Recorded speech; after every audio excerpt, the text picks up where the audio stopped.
नमस्कार बंधुओं, आज हम चर्चा करेंगे गीता के 5वें अध्याय की।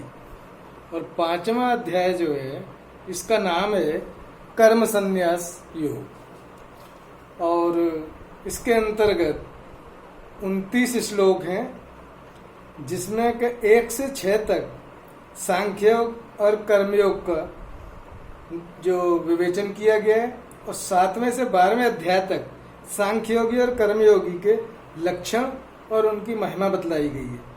13 से 26 श्लोक में ज्ञान योग के विषय को जो है चर्चा की गई है, और 27 से 29 श्लोक में भक्ति सहित ध्यान योग का वर्णन किया गया है। बंधुओं, ये योग क्या है? हाँ, तो योग को कई तरीके से डिफाइन किया गया है। पतंजलि योग दर्शन में जो हमारा स्टैंडर्ड योग की परिभाषा है वो है योगश चित्त वृत्ति निरोध है। यानी जो चित्त की वृत्तियों का, जो चित्त में तरंगे जो बार बार उठती हैं, उनका रुक जाना, तरह तरह की जो वृत्तियों की तरंगे हैं उनका निरोध हो जाना। और जब चित्त की वृत्तियों का निरोध हो जाता है तो हमारे मन में जो तमाम तरंगें उछल कूद करती रहती हैं, तो मन हमारा जिस तरीके से पानी है, पानी में खौल पड़ रही है, जो आप देखते हैं बाढ़ का पानी है या तालाब में एजिटेशन हो रहा है, वो जब पानी किसी तालाब में पानी को एजिटेशन कर दो, फिर उसके बाद उसको छोड़ दो, शांत हो जाएगा, तो जो गंदा पानी है नीचे बैठ जाएगा, कुछ समय बाद तली स्पष्ट दिखाई देने लगेगी। इसी तरीके से हमारे मन में जो तमाम सांसारिक महाभारत चल रहा है, तमाम तरह की वृत्तियां होती हैं, उन वृत्तियों में आपसी संघर्ष चलता रहता है, उससे हमारा मन जो है वो विक्षिप्त अवस्था में रहता है। जब हम योग के द्वारा चित्त को एकाग्र करते हैं तो वो समय समय हमारा चित्त शांत हो जाता है, और जब चित्त की सारी तरंगें शांत हो जाती हैं तब हमें पता लगता है कि जब शांत हो गया, तब हमें शांत पानी में जिस तरीके से तालाब की तली दिखाई देती है, उसी तरीके से हमारे जो है चित्त में, उसके चित्त के पीछे जो छुपा हुआ हमारा आत्मा है वो हमें दिखाई देता है और आत्मा का दर्शन होता है। तो ये योग जो है वो चित्त वृत्ति निरोध बतलाया गया है। दूसरा, योगा कर्मसु कौशलम, कर्मयोग के हिसाब से कि समस्त कर्मों को, ये संसार हमारा जो ये पूरा ब्रह्मांड है, ये ईश्वर का शरीर है, और इस ईश्वर की अपने कर्मों से सेवा करना, अपने कर्म से ईश्वर को पूजना, अनासक्त होके हैं, फल का त्याग करके और अनासक्त होके इस संसार को अपना धर्म समझ के और समस्त कर्तव्यों को ईश्वर को अर्पित करके जब हम काम करते हैं तो हमारे सारे काम जो है वो पूजा में कन्वर्ट हो जाते हैं। सारा कर्म जो है वो हमारा पूजा हो जाता है, और अंत में फिर हमको जो है वो योग की प्राप्ति होती है, ब्रह्म साक्षात्कार हमारा होता है। तीसरा होता है ज्ञान योग, आत्मा परमात्मा का चिंतन और विश्लेषण करते हुए हम जो है बुद्धि के द्वारा इस स्तर पर पहुंचते हैं जहां हमें पता लगता है कि भाई ये जो हमारा संसार है ये जो है 25 तत्वों का बना हुआ है, और आत्मा करता है, ब्रह्म तत्व और आत्मा वो एक है, और वो अविनाशी है और अनंत है, अखंड है, और पूरे ब्रह्मांड को समाये हुए है। और ये 24 तत्व हैं जो कि हमारे 5 महाभूत, 5 ज्ञानेन्द्रियां, 5 कर्मेंद्रियां, 5 तन्मात्राएं और मन बुद्धि चित्त अहंकार, ये जो है 24 तत्व हैं, ये प्रकृति है, और जो आत्मा है वो पुरुष है। तो जो आत्मा को पुरुष बताया गया है सांख्य शास्त्र के हिसाब से बताया गया है। तो जो क्योंकि हमारी 6 फिलॉसफी हैं, उन सब फिलॉसफियों में जो वर्णन है वो अलग अलग तरीके से, लेकिन उद्देश्य सबका एक है। सभी में ध्यान के द्वारा ईश्वर तक पहुंचने का या तत्व तक पहुंचने का मार्ग बतलाया गया है। इसी तरीके से भक्ति योग है, चिंतन द्वारा, मनन द्वारा, भजन द्वारा, और ईश्वर को याद करके और उसकी महिमा का गायन करके और उसकी आराधना करके, तो आराधना जब करके हम ईश्वर को प्राप्त कर सकते हैं, इसको जो है भक्ति योग कहते हैं। तो इन चारों तरीकों से हम जो है ईश्वर तक पहुंच सकते हैं। वो सारे के सारे रास्ते जो है वो गीता में बतलाए गए हैं। तो गीता में सबसे ज्यादा कर्मयोग पे जोर दिया गया है, संन्यास और कर्मयोग, कि भाई ये दोनों अंत में एक हैं। जिस तरीके से आप दिल्ली से चलिए, आगरा अगर आना है तो दिल्ली से आगरा आने के लिए आप यमुना एक्सप्रेसवे से जा सकते हैं, ये हमारा हो गया ज्ञान योग। जिस तरीके से ज्ञान योग का रास्ता है, तो एक उदाहरण के लिए समझ लीजिए कि दिल्ली से आगरा जाना है तो यमुना एक्सप्रेसवे से आप गए, सर बिना रोक टोक के आगरा पहुंच गए, ठीक है, जल्दी पहुंच गए।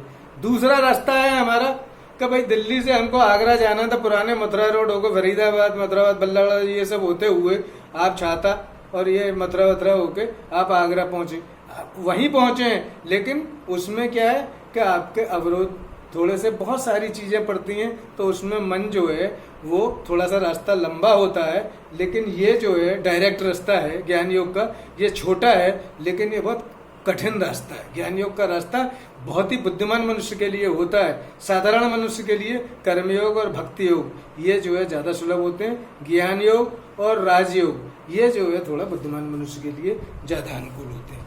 तो साथियों, अब थोड़ा चर्चा चालू करते हैं 5वें अध्याय की, कि ये है कि अर्जुन बोले कि हे कृष्ण, आप कर्म के संन्यास की और फिर कर्मयोग की प्रशंसा करते हैं, इसलिए इन दोनों में से जो एक मेरे लिए भांति भांति निश्चित कल्याणकारक साधन हो उसको कहिए। अब अर्जुन कह रहा है कि कभी तो आप भगवान कहते हैं कि ये कर्मयोग श्रेष्ठ है, कभी कहते हैं ज्ञान योग श्रेष्ठ है, तो भाई मेरे को निश्चित करके एक रास्ता बतला दीजिए, मेरे को कंफ्यूज मत करिए। हैं तो भगवान बोले कर्म संन्यास और कर्मयोग ये दोनों ही परम कल्याण करने वाले हैं, परंतु उन दोनों में भी कर्म संन्यास से कर्मयोग साधन में सुगम होने से श्रेष्ठ है। भगवान कह रहे हैं कि ये दोनों मार्ग अच्छे हैं, लेकिन कर्मयोग का जो रास्ता है वो सुगम है, आसान है और ज्यादातर लोगों के लिए वो सुलभ है, और वो जो ज्ञान योग का रास्ता है वो जो है संन्यास योग का रास्ता वो क्लिष्ट है, कठिन है, वो हर एक के लिए नहीं है। वो बहुत ज्यादा बुद्धिमान व्यक्ति होते हैं और जो कि अपना कोई और भी काम नहीं कर रहे हैं, खाली उसी में ज्ञान में निमग्न है, उन्हीं के लिए वो साधन ज्यादा सुलभ होता है। फिर कहते हैं भगवान कि हे अर्जुन, जो पुरुष न किसी से द्वेष करता है और न किसी की आकांक्षा करता है, वह कर्मयोगी सदा सन्यासी ही समझने योग्य है, क्योंकि राग द्वेष द्वंद्वों से रहित पुरुष सुख पूर्वक संसार बंधन से मुक्त हो जाता है। भगवान कह रहे हैं कि भाई अनासक्त होकर जो आदमी न किसी से जो है जेलसी रखता है, न किसी से कोई उम्मीद है, वो जो है निराभिमान होके और किसी फल की आशा को त्याग के अनासक्त होके अगर अपने काम को कर रहा है और किस द्वंद्वों से राग द्वेष भी द्वंद्व हैं उनसे जो मुक्त हो गया है, तो वो जो है वो मनुष्य जो है वो संसार के बंधन से मुक्त हो जाता है। फिर उपर्युक्त संन्यास और कर्मयोग को मूर्ख लोग पृथक पृथक फल देने वाला कहते हैं, न कि पंडित जन, क्योंकि दोनों में से एक में भी सम्यक प्रकार से स्थित पुरुष दोनों के फल रूप परमात्मा को प्राप्त हो जाता है। अब ये कह रहे हैं कि भाई जो कोई मूर्ख आदमी होगा वही समझेगा कि ये अलग अलग, क्यों कि मंजिल दोनों की एक है। ज्ञान योग से जाओगे तब भी वहीं पहुंचोगे ब्रह्म साक्षात्कार पे, आत्म तत्व पे, हैं ब्रह्मानंद पे, और कर्मयोग से जाओगे तब भी वहीं पहुंचोगे ब्रह्मानंद पे। तो बोले कि भाई ये दोनों रास्ते एक हैं, अंत इनका दोनों का एक है, रास्ते अलग हैं लेकिन एक ही जगह पहुंचाते हैं।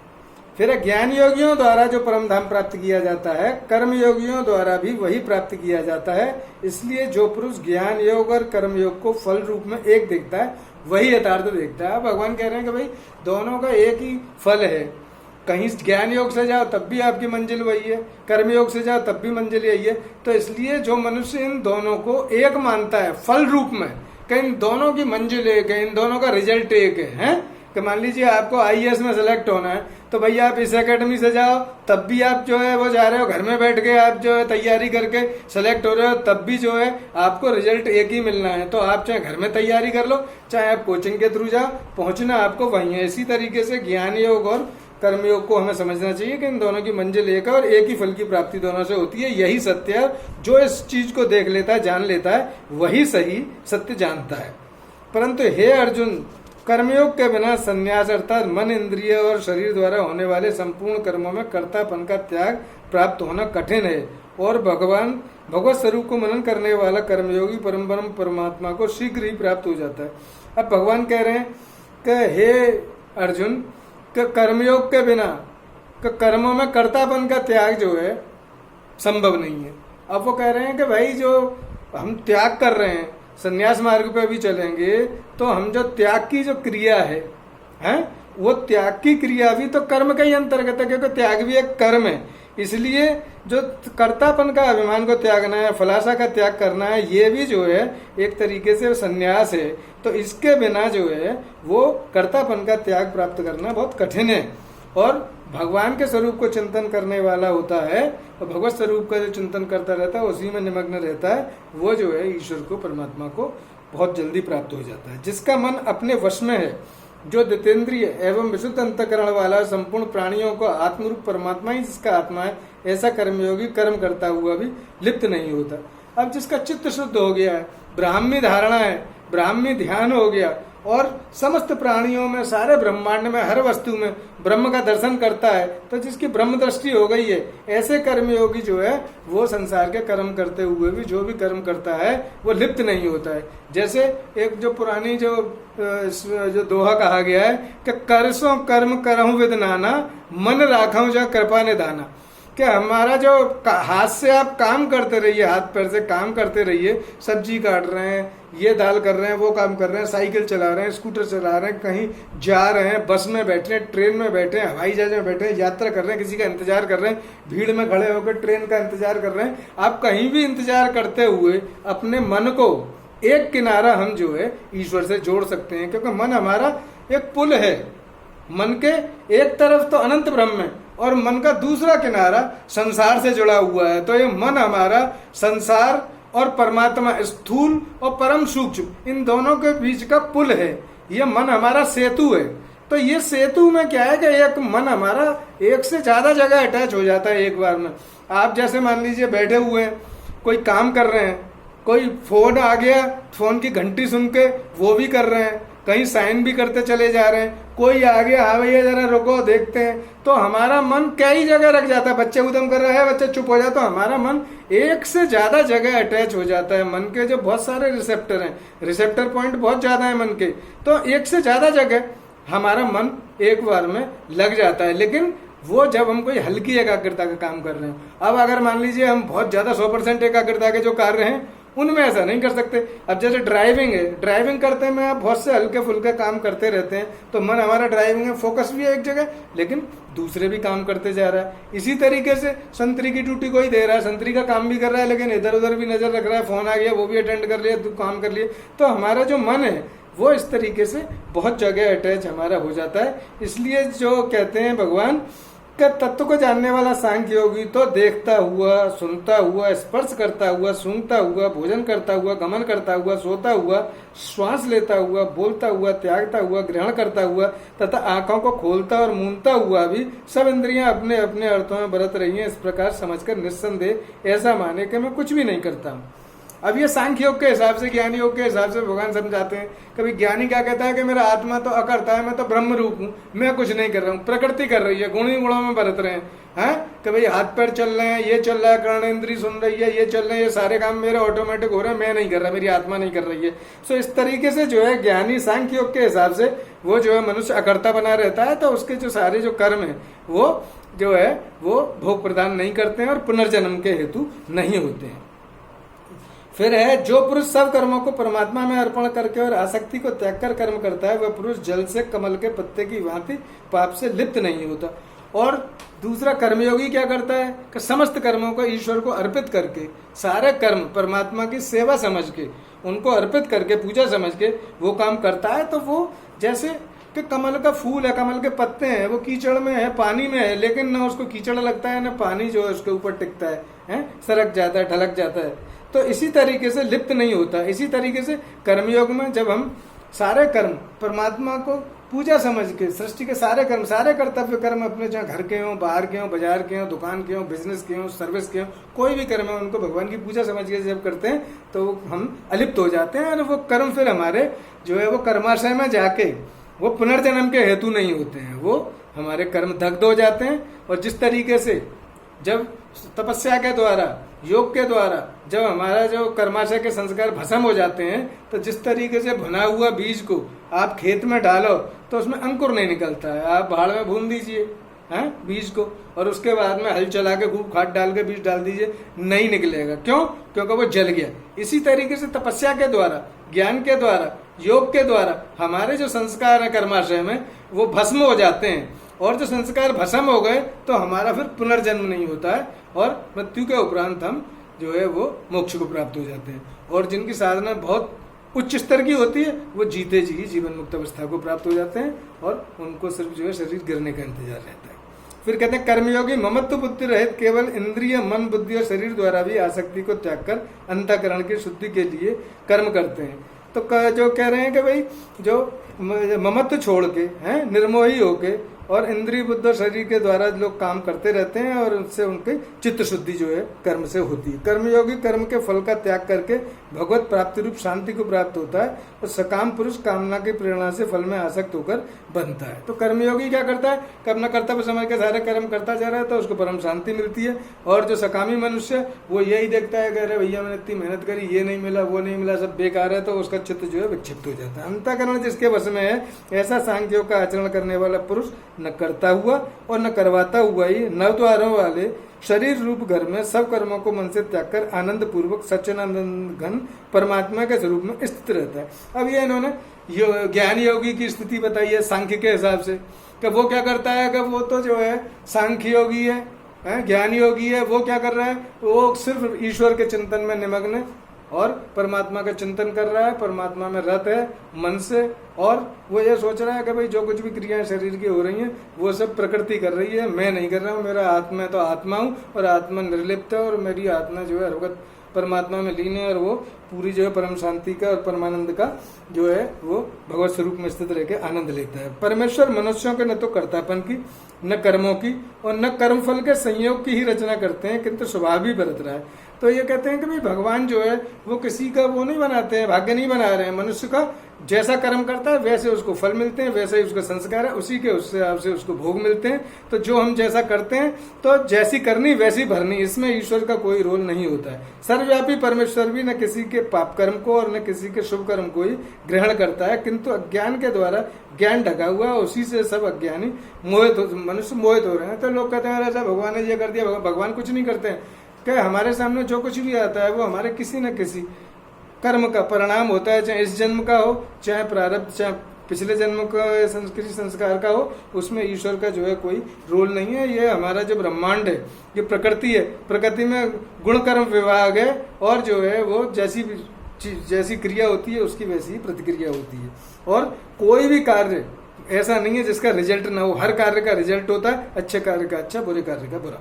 परंतु जिसका वह ज्ञान परमात्मा के तत्व ज्ञान द्वारा नष्ट कर दिया गया है, उनका वह ज्ञान सूर्य के सदृश उस सच्चिदानंद घन परमात्मा को प्रकाशित कर देता है। लेकिन जो ज्ञान जिनको प्राप्त हो जाता है, जिनके का आत्मा की ज्योति जल जाती है, तो वो जो है उनका सूर्य की तरह, जैसे सूरज के निकलने से रोशनी हो जाती है, उसी तरीके से तो अंतर ज्योति जिसकी जल जाती है वो जो है प्रकाशवान हो जाता है और वो सब जो है अज्ञान उसका नष्ट हो जाता है। जिनका मन तद्रूप हो रहा है, जिनकी बुद्धि तद्रूप हो रही है और सच्चिदानंद घन परमात्मा ही जिनकी निरंतर एक ही भाव से स्थिति है, ऐसे तत्परायण पुरुष ज्ञान के द्वारा पाप रहित होकर अपुनरावृत्ति को अर्थात परम गति को प्राप्त हो रहे हैं। तद्रूप बोलते हैं कि भगवान के उसी रूप में हो जाना। हम क्या सोचते हैं, ब्राह्मी धारणा, ब्रह्म चिंतन, ब्राह्मी ध्यान, फिर ब्रह्म तत्व में समाधि, जागृत समाधि की प्राप्ति हो गई।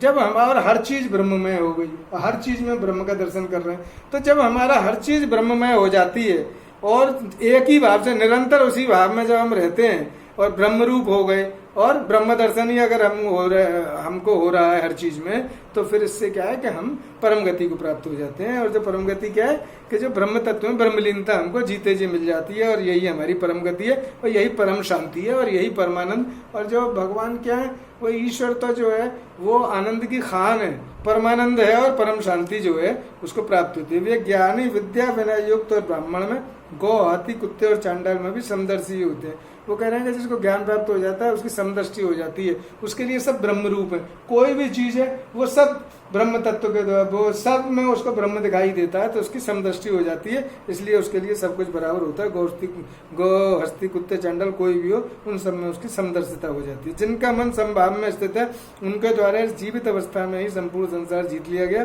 क्योंकि सच्चिदानंद घन परमात्मा निर्दोष और सम है। इससे वे सच्चिदानंद घन परमात्मा में ही स्थित है।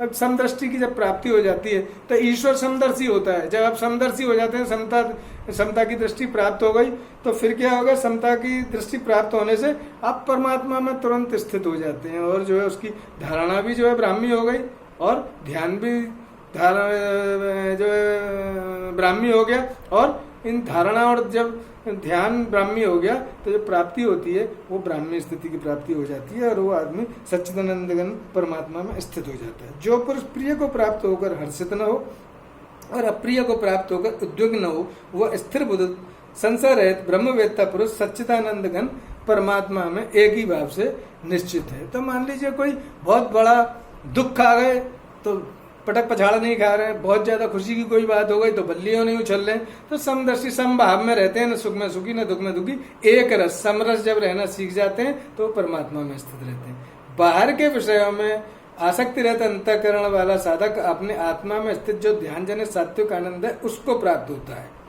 तदनंतर वह सच्चिदानंदघन परम ब्रह्म परमात्मा के ध्यान रूप योग में अभिन्न भाव से स्थित पुरुष अक्षय आनंद का अनुभव करता है। अब बाहर के संसार में भाई दोनों चीजें, जो हम स्वभाव से हमारा मन बहिर्मुखी होता है कि बाहर की सांसारिक भोगों में मन हमारा भागता है, इंद्रियां उधर भागती हैं, लेकिन जब उन इंद्रियों को कंट्रोल करके ईश्वर के अधीन कर दिया जाता है, मन के द्वारा समस्त इंद्रियों को शरीर को जीत के जितेंद्रियता प्राप्त करके मन के अधीन करके स्वाधीन मन को जब परमात्मा के अधीन कर दिया जाता है तो फिर जो है जो आत्मा में और परमात्मा में जो परमानंद है और आत्मानंद है उसे उसकी प्राप्ति हो जाती है और परम शांति की उसको प्राप्ति हो जाती है। जो पुरुष अंतर आत्मा में ही सुख वाला है, आत्मा में ही रमण करने वाला है और जो आत्मा में ही ज्ञान वाला है, वह सच्चिदानंद घन परमात्मा के साथ एक ही भाव को प्राप्त सांख्य योगी शांत ब्रह्म को प्राप्त होता है। ये सांख्य योग के हिसाब से, ज्ञान योग के हिसाब ने बताया है भगवान ने कि भाई जो अंतर आत्मा में, जो आत्मा में अपने आत्मानंद हो गए, परमानंदी हो गए, भाई आत्मा में स्थित है, उसी का चिंतन कर रहे हैं, उसी का मनन कर रहे हैं, वही मंत्र का उच्चारण कर रहे हैं, आप धुनी लगे सुरती लगी हुई है भगवान में अपनी अखंड एक भाव में है, कोई छेड़ रहा है, छेड़ा मत, बाबा जो है वो लीन है, ब्रह्म लीन है। तो जब इस भाव में जो रहता है तो वो अनंत ब्रह्म को प्राप्त होता है। लेकिन ये सांख्य की दृष्टि है। लेकिन इसी को करके अगर हर आदमी ऐसे ही बैठा रहे तो क्या होगा कि संसार तो नष्ट हो जाएगा। भाई काम कौन करेगा? इसलिए कर्मयोग करना है। संन्यास हमें अब किसका करना है? संन्यास हमें करना है अपने फलाशा का त्याग करना है, आसक्ति का त्याग करना है और अपने स्वाभाविक कर्म में नियुक्त रहना है। अपने स्वाभाविक कर्म को करते हुए कर्सों कर्म करम वेदनाना मन राखो जा कृपा निदाना के अपने हाथ पर से काम करते हुए ईश्वर का चिंतन और मनन करना है। जिसके सब पाप नष्ट हो गए हैं, जिनके सब संशय ज्ञान के द्वारा निवृत्त हो गए हैं, जो संपूर्ण प्राणियों के हित में रहते हैं और जिनका जीता हुआ मन निश्चल भाव से परमात्मा में स्थित है, वे ब्रह्मवेत्ता पुरुष शांत ब्रह्म को प्राप्त होते हैं। तो जब तपस्या के द्वारा, ईश्वर की जो है चिंतन मनन के द्वारा और कर्मयोग के द्वारा जब हमारे सारे पाप नष्ट हो गए और हम समस्त संसार की सेवा में, भगवान की सेवा समझ के सारे संसार की सेवा में रहते हैं, तो ऐसे जो है पुरुष को वो शांत परम ब्रह्म परमानंद की प्राप्ति होती है। काम क्रोध से रहे